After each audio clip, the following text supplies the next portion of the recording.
Okay, next example 4. We have 2 point charge Q1 and Q2 are placed 12 cm and 30 cm from the point P respectively, shown in figure. So given K is 9 times 10 to the power of 9. Okay, so this is the diagram. Okay, they ask you to sketch electric field strength at diagram P. Okay, how to sketch? At point P, so Q1 is negative charge. So the direction of electric field strength is going inward. So ke belakang lah, sebab point P kita ke belakang kan. Okay, so masuk ke arah Q1. Ni adalah E1. Next untuk Q2 pun sama, because dia adalah negative charge, so dia akan masuk. So undur ke belakang sebab kita nak lekat dia punya echo kan, echo of the arrow, tail of the arrow tu kita nak lekat pada point P. Okay, so this is E2. So dah dapat arah E1 dan E2. Selalu kalau point P orang tulislah E1P, E2P, macam tu lah, terpulang. As long as you faham you buat apalah. Okay, so sketch maksudnya you kena lukis semula baru menjawab soalan lah. Okay, so I ada satu point. So ini adalah E2P, ini adalah E1P. Okay.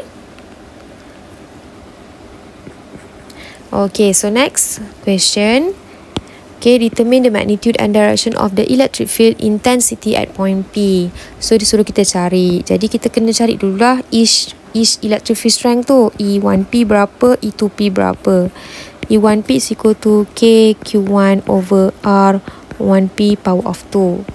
Okay, so 9 times 10 to power of 9. Q1 tadi dia cakap berapa? Okay, Q1 tadi 3 mikro. Okay, negatif ignore ya. Jangan lupa sebab dia adalah vektor.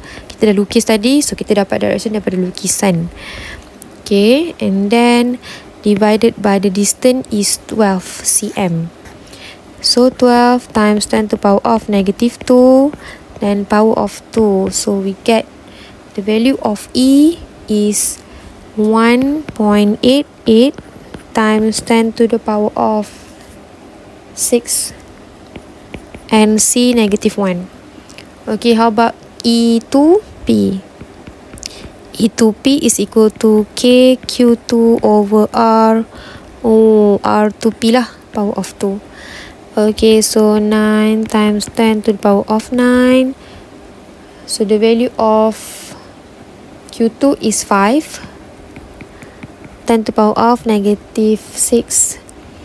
Okay, and then divide by the distance is 30 times 10 to the power of negative 2 power of 2.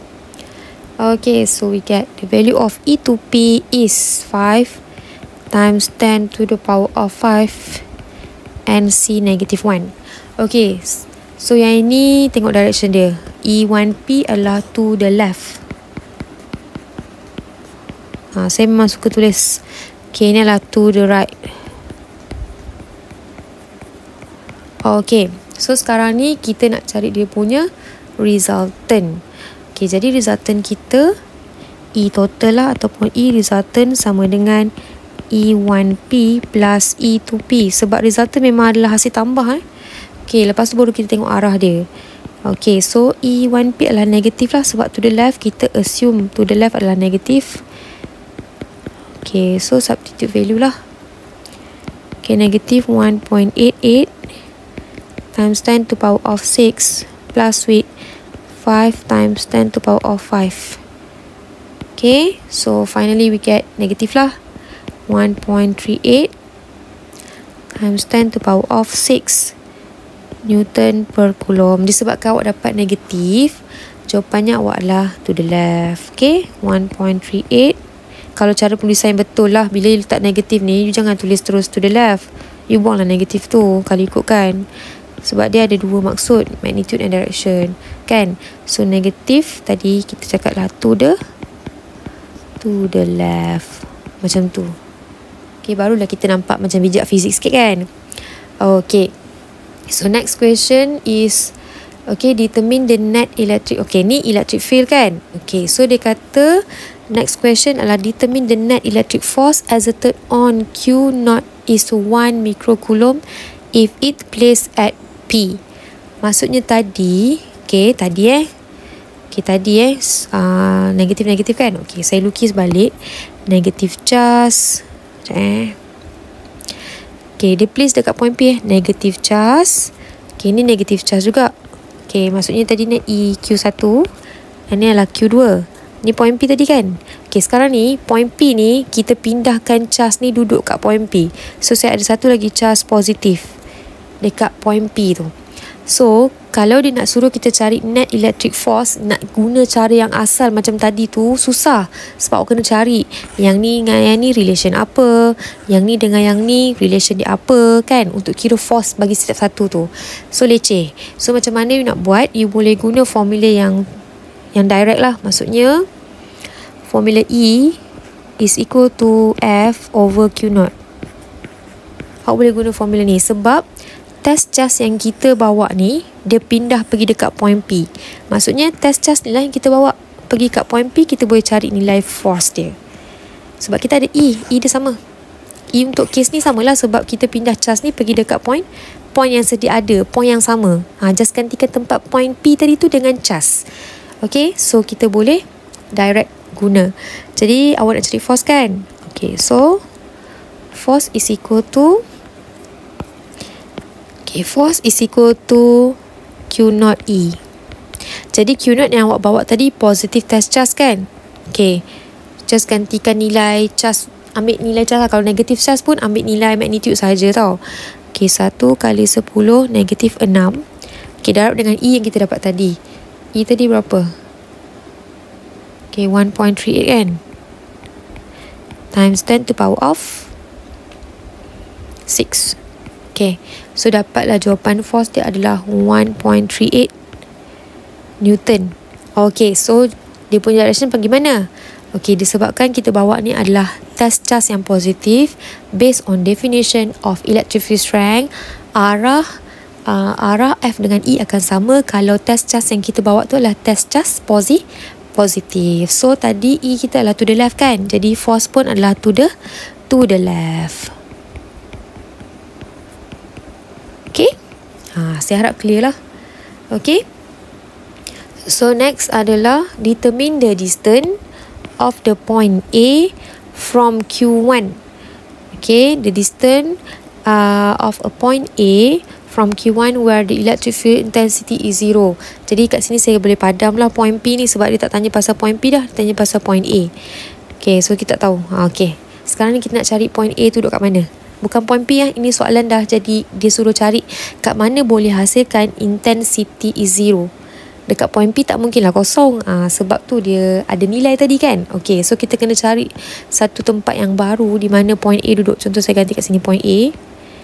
Okay, so dia nak jarak antara point A ni dengan Q. Okay, so yang inilah kita assume dia sebagai X. Jadi yang ni akan jadi apa tadi? Okay, yang kini akan jadi apa? R12 tolak X lah kan. Okay, kalau kita tengok tadi jarak R1 12 dengan 30, betul? 12 campur 30 totalnya adalah 42. So jadi 42 cm tolak dengan X. Okay, faham? Saya harap faham lah. Kenapa saya gantikan kat sini X? Sebab soalan yang minta dia nak point A from Q1. Okay, so dia nak hasilkan intensity dia kosong. Kosong ni dia hanya terhasil kalau electric field ke force ke yang buat kiri dan kanan. Okay, dia hanya terhasil kalau ada kiri dan kanan. Kalau tak ada kiri tak ada kanan, maksudnya dua-dua kanan atau dua-dua kiri, dia takkan produce zero. Okay, so produce zero mesti macam ni bentuk dia, satu kiri satu kanan. Jadi kita tahulah yang ni dia punya E adalah masukkan untuk itu. Ini adalah E1. Sebab kalau awak kata, madam kenapa bukan sebelah sini atau sebelah sini? Sebab tak mungkin duduk sini dan sini. Sebab dia tak boleh hasilkan kosong. Dia mesti duduk kat sini. Kalau tak percaya awak boleh lukis. Awak lukis point A, awak tengok dia masuk. Masuk kan? Okay, untuk Q1 masuk. Okay, untuk Q2 dia mesti negatif, jadi masuk juga. Jadi hasil kosong tak? Tak boleh lah. Sebab dua-dua ke kanan. Kalau kat sini pun samalah. Okay, untuk Q1 dia masuk juga. kan? Ke sini lah. Untuk Q2 pun masuk juga. Jadi nampak tak dua-dua ke kiri. Jadi tak boleh produce 0. Jadi di sinilah akan hasilnya kosong. Okay, so boleh carilah. Okay, so kita nak cari macam mana? Buat resultant lah. Resultant maksudnya summation of E. Saya buat E total lah. E resultant sama dengan E1A, okay, E2A plus dengan E2A. Okay, nampak tak? E1A ni negatif. Letaklah negatif. Menghasilkan kosong. Bila kosong, jadi kita boleh tulis E1A adalah sama dengan nilai E2A. Okay, so kembangkan formula E. KQ1 over R1A square pula. Power of 2 lah kan. KQ2 over R2A power of 2. Jadi sama, boleh potong. Okay, tinggallah cas. Jadi masukkan nilai cas lah. Okay, cas Q1 adalah 3. Okay, 3 kali 10 negatif 6 perkan dengan X kuasa 2. So next adalah Q2 adalah 5 kali 10 negatif 6 perkan dengan 42. Okay, tukar meter lah. 42 kali 10 negatif 2 minus dengan X kuasa 2 lah. Okay, so nak mudah, you pindah silang lah. Pindah tempat supaya lagi senang nak buat. Okay, so saya akan pindah lah. X kuasa 2 perkan dengan 42 kali 10 negatif 2. Pendek sangat. Okay. Okay, 42 kali 10 negatif 2 tolak dengan X kuasa X, lepas tu kuasakan 2. Okay, yang ni dia akan jadi 3 kali 10. Okay, 3 times 10 to power of negative 6 divided by 5 times 10 to power of negative 6. Okay, so nak hilangkan kuasa 2, you square root both side. Okay, and then lepas you dah square root both side, you solvekan equation. Okay, awak akan dapat X sama dengan 0.183 meter. Siapa yang tak tahu nak selesaikan ni, boleh tengok saya punya nota kuliah. Saya dah tunjuk cara macam mana nak selesaikan equation melibatkan cert ni. Okay, so this is the answer.